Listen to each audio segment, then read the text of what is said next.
I am Lisa. And I'm Eric. If you're looking to improve your English in an easy way, you're in the right place. So grab a snack, sit back, and let's dive into today's topic. Okay, Eric, what are the words today? The first word today is apparently. Then we will continue with grumpy and be willing to do something. Then to call off. And the final one is go the extra mile. Let's start with the first word, Eric. The first word is apparently. Apparently. Apparently. Great. Let's explain apparently to our listeners. Sure, Lisa. Apparently is an adverb we use when we're talking about something that seems to be true, but we're not completely sure about it. We often use apparently when we're sharing information we've heard from someone else or based on what we can see. Let me give an example sentence. Apparently, the new restaurant in town is really good.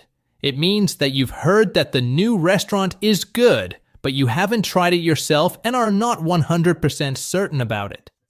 Here's my example. The street is wet. Apparently, it rained last night. It means that you can see the street is wet, so you think it probably rained last night.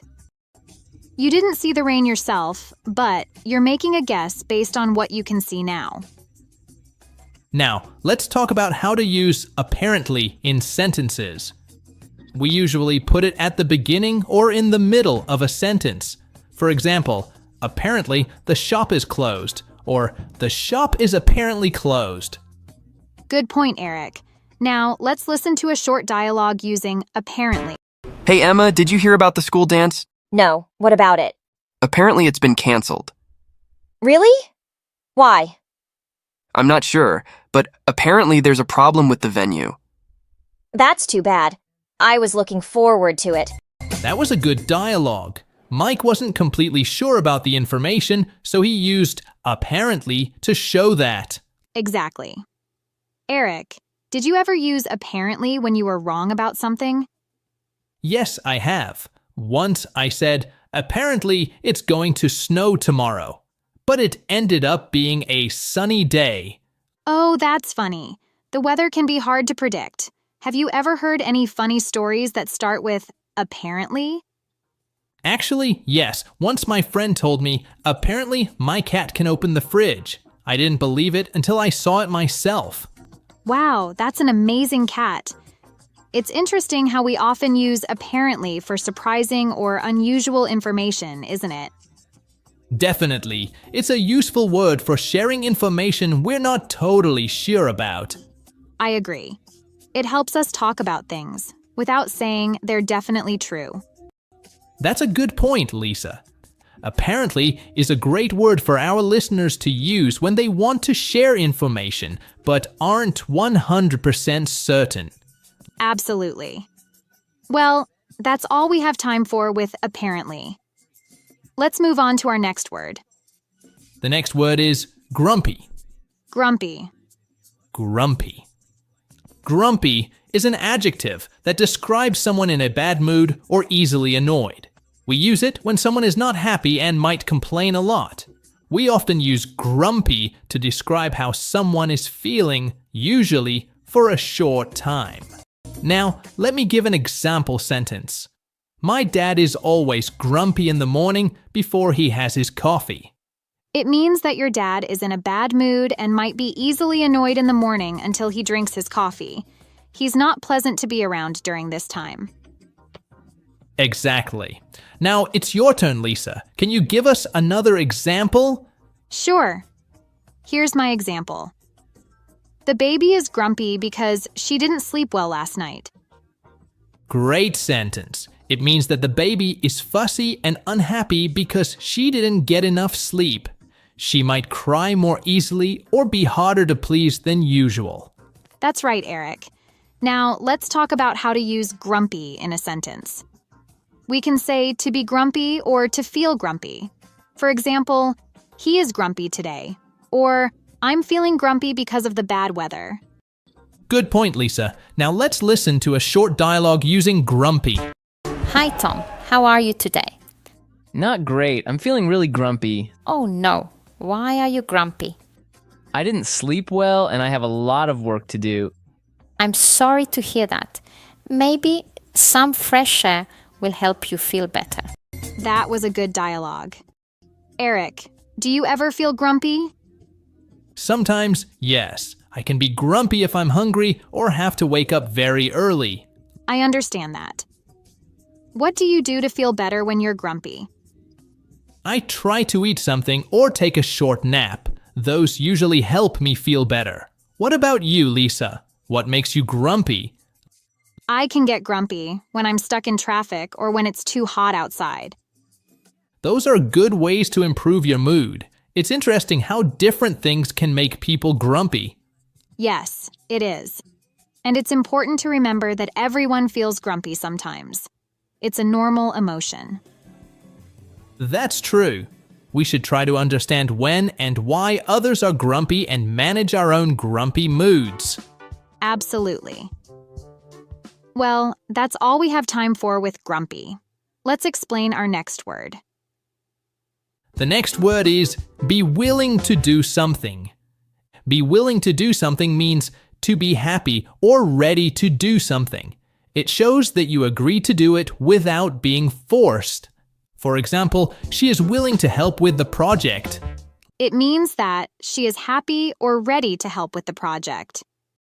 That's right. Here's another example. He was willing to stay late to finish the work. It means that he agreed to stay late to finish the work and was ready to do it without any pressure.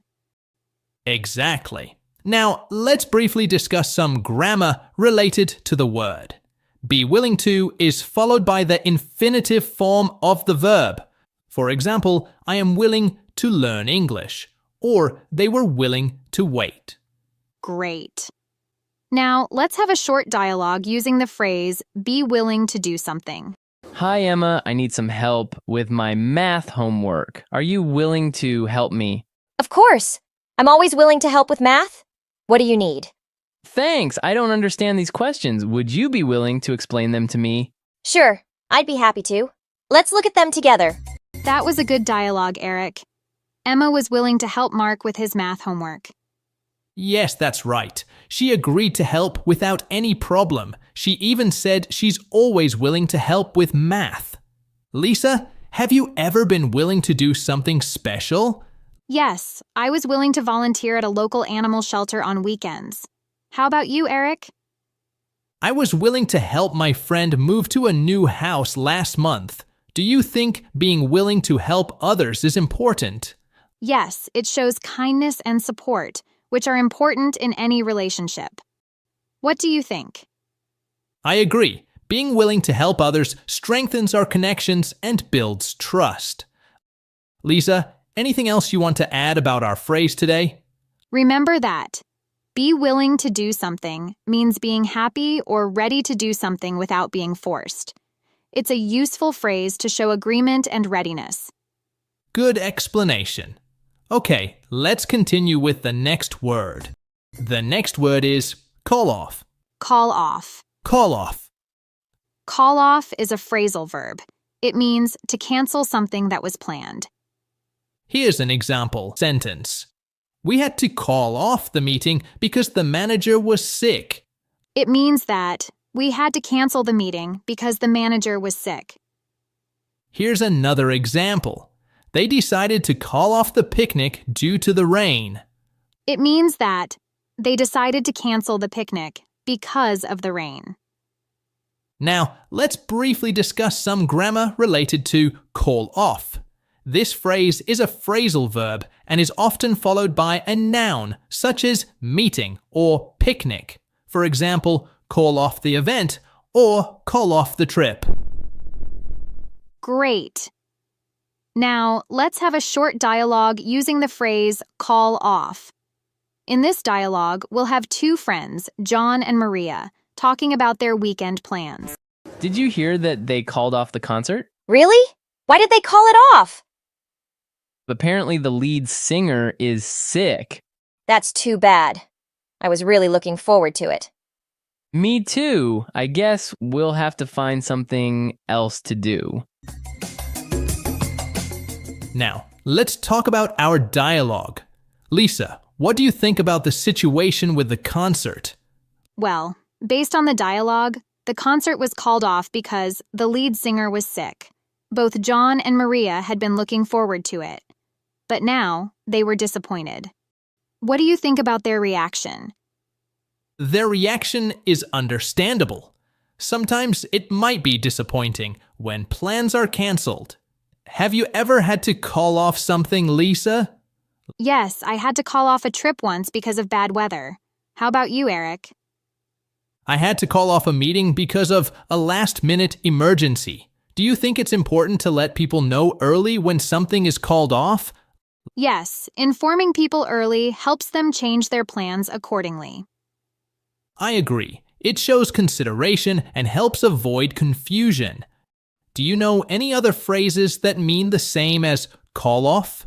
Yes, phrases like cancel and abort have similar meanings. Okay, I think we have explained call off fairly enough. Now, let's move on to the last word of today. What's the last word of today, Eric? The last word today is go the extra mile. Go the extra mile. Go the extra mile. Go the extra mile is an idiom. It means to make a special effort to achieve something or do more than expected. For example, she always goes the extra mile to help her customers. It means that she makes a special effort to help her customers, doing more than what is expected. Exactly, Lisa. Here's another example. If you want to succeed, you need to go the extra mile in your work. It means that to be successful, you need to put in extra effort and do more than what is required. Absolutely. Now, let's briefly discuss some grammar related to go the extra mile. This phrase is an idiom and is used with the verb go in different tenses. For example, go the extra mile in the present tense and went the extra mile in the past tense. Great. Now, let's have a short dialogue using the phrase go the extra mile. Have you noticed how Sarah always goes the extra mile at work? Yes, she really puts in a lot of effort. Like last week, she stayed late to finish the project. That's true. I think that's why everyone respects her so much. Definitely. She sets a great example by always going the extra mile. Now, let's talk about our dialogue. Lisa, what do you think about Sarah's behavior at work? Based on the dialogue, Sarah makes a special effort to do her job well, and it's noticed and appreciated by her coworkers. What do you think about the impact of going the extra mile? I think going the extra mile can really make a difference in what people think about you and can lead to greater respect and success. Have you ever gone the extra mile for something, Lisa?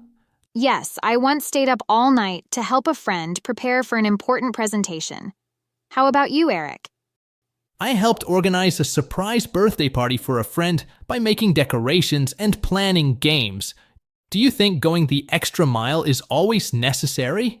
Not always, but it can be very rewarding and help build strong relationships. I agree. It shows dedication and can make you stand out. Do you know any other phrases that mean the same as go the extra mile? Yes, phrases like go above and beyond and put in extra effort have similar meanings. Exactly. Remember that go the extra mile means making a special effort to achieve something or doing more than what is expected. It's a useful phrase to show dedication and hard work. That's right. And that brings us to the end of today's episode. We hope you enjoyed learning with us. Remember to study the new words and phrases we've discussed. Don't forget to tune in next time for more simple explanations and useful examples. Thanks for listening and keep improving your English one word at a time. See you in the next episode. Bye for now. the podcast where we make learning English easy and fun. I am Lisa. And I am Eric. We explain common English words and phrases in simple language in each episode. So let's start and make English simple together. Okay, what are the words today, Eric? The first word today is ambitious. Then we will continue with ultimately and to suspend. Then to stick around. And the final one is to be on the go. Okay, let's start with the first word, Eric. The first word is ambitious. Ambitious. Ambitious. Ambitious means having a strong desire to be successful, achieve goals, or reach a high position in life. That's right, Eric. When we say someone is ambitious, we mean they want to do great things and work hard to reach their goals. Exactly. Now, let me give an example sentence. Sarah is very ambitious. She wants to become the CEO of a big company. It means that Sarah has big dreams and is working hard to reach a top position in a company. Good example. Here's another one. My brother is ambitious about his music career. He practices guitar every day. It means that my brother really wants to succeed in music, so he works hard and practices a lot. Great. It's important to note that we often use ambitious with the preposition about when talking about a specific area or goal. For example, he is ambitious about his studies. We can also use ambitious with to, followed by a verb. For example, she is ambitious to start her own business. Now, let's listen to a short dialogue using the word ambitious. Hey, Emma. What are your plans after graduation? I'm quite ambitious, actually. I want to start my own tech company. Wow, that's really ambitious. Do you think it will be difficult? Yes, but I'm determined. I've always been ambitious about my career. That was a nice dialogue, Eric. I noticed they used ambitious twice. Once to describe Emma's big goal and once to talk about her attitude towards her career. You're right, Lisa. What do you think about being ambitious? Is it always a good thing? That's an interesting question, Eric. I think being ambitious can be good because it helps people work hard and achieve their dreams. But sometimes, very ambitious people might forget about other important things in life, like family or relaxation. I agree with you, Lisa. It's important to have a balance. Do you know anyone who is very ambitious? Yes, I do. My friend Jake is very ambitious. He wants to become a famous chef. He's always trying new recipes and entering cooking competitions. That sounds exciting. How does Jake work on his ambition? Well, he practices cooking every day. He also watches many cooking shows and reads cookbooks to learn new things. That's a great example of ambitious people working hard to reach their goals. I agree. Well, I think that's all we have time for with the word ambitious. Shall we move on to our next word? Yes, let's do that. The next word is ultimately. Ultimately. Ultimately. Great choice. What does ultimately mean, Eric? It means in the end or finally. You use it when you are talking about the final result of something. Now, let's give some example sentences. Ultimately, they decided to move to a bigger house. It means that in the end, after thinking about it, they choose to live in a larger house. Perfect. The second example. She studied hard and ultimately passed the exam. It means that because she worked hard, she finally passed the test. Good job, Lisa. Now, let's talk a bit about the grammar of ultimately. It's an adverb, so it usually goes before the verb or at the end of a sentence. You don't need to use any special prepositions with it. Right, it's quite simple to use. How about we give a short dialogue using ultimately? Sure. Let's set the scene. Jane and Tom are friends talking about their weekend plans. Hey, Tom. What are you doing this weekend? I'm not sure yet. I have a lot to do. But ultimately, I think I will visit my parents. That sounds nice. Spending time with family is important. Yes, I agree. What about you, Jane? I have some work, but ultimately, I will relax at home. That sounds like a good plan. That was a nice dialogue. So, Eric, do you think Tom made the right choice? Yes, I think so. Visiting family is always a good idea. What do you think, Lisa? I agree. Family time is very important. And Jane's plan to relax at home is good too. It's important to relax. Yes, we all need some rest. Do you use ultimately, Lisa? Sometimes, especially when I talk about decisions. How about you? Yes, I use it when I talk about final results. It's a very useful word. Absolutely. And it's easy to use in sentences. I agree. Okay, I think we covered it well. I hope our listeners find it easy to use ultimately now. Yes, I hope so too, Eric. Okay, let's move on to our next word. What's the next word, Eric? The next word is to suspend. To suspend. To suspend. To suspend is a verb. It means to stop something temporarily or to prevent someone from participating in an activity for a while. For example, the teacher decided to suspend the class due to the snowstorm. It means that the teacher stopped the class temporarily because of the snowstorm. Here's another example. The student was suspended for breaking the school rules. It means that the student was prevented from attending school for a period of time because they broke the rules. Now, let's briefly discuss some grammar related to suspend. This verb is often followed by a noun or pronoun. For example, to suspend the game or to suspend him. Great. Now, let's have a short dialogue using the word suspend. In this dialogue, we'll have two friends, Tom and Sarah, talking about their soccer practice. Did you hear that? The coach decided to suspend practice for the week? Yes, I heard. Apparently the field is too muddy to use. That's too bad. I was looking forward to it. Me too. But it's better to wait until the field is safe. At least it's just suspended and not canceled. Now, let's talk about our dialogue. Lisa, what do you think about the coach's decision to suspend practice? Based on the dialogue, the coach suspended practice because the field was too muddy, which made sense for safety reasons. What do you think about Tom and Sarah's reaction? Tom and Sarah are disappointed but understand the reason for suspending practice. Have you ever experienced something being suspended, Lisa? Yes, my flight was once suspended due to bad weather.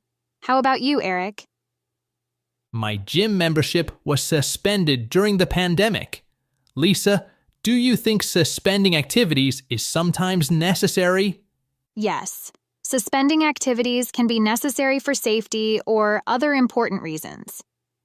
I agree. It's better to suspend something temporarily than to risk harm or failure. Do you know any other words that mean the same as to suspend? Yes. Words like postpone, delay, and interrupt have similar meanings. Okay. Anything else you want to add about the word today, Eric? Just remember that to suspend means to stop something temporarily or to prevent someone from participating in an activity for a while. It's a useful word to know in many situations. That's right, Eric. Well, let's continue with the next word. Okay, the next word is to stick around. To stick around. To stick around. What does to stick around mean, Eric? It is a phrasal verb. It means to stay somewhere and not leave. It's often used when you want to stay in a place for a bit longer. That's right. To stick around is an informal phrase, and we often use it in casual conversations. Yes, Lisa. Let me give an example sentence. After the meeting, I decided to stick around and talk to my colleagues. It means that after the meeting was finished, I chose to stay and chat with my colleagues. That's a good example. I'll give another one. You should stick around for the party. It's going to be fun. It means you should stay for the party because it will be enjoyable. Now, let's have a sample dialogue to show how to stick around can be used in a conversation. Hey, Lisa, are you leaving the park soon? No, I think I'll stick around for a bit longer. What about you? Me too. I want to stick around and watch the sunset. It's really beautiful here. That sounds like a good idea. Let's stick around together and enjoy the view. That was a nice example, Eric. The phrase stick around was used twice in our conversation. Yes, and it shows how we can use it in different sentences. Now, let's have a friendly chat about the dialogue. Sure. So, Lisa, why did Mark want to stick around and watch the sunset? Well, I think sunsets are really beautiful and relaxing. What about Sarah? I think she wanted to enjoy the nice weather and spend more time outside.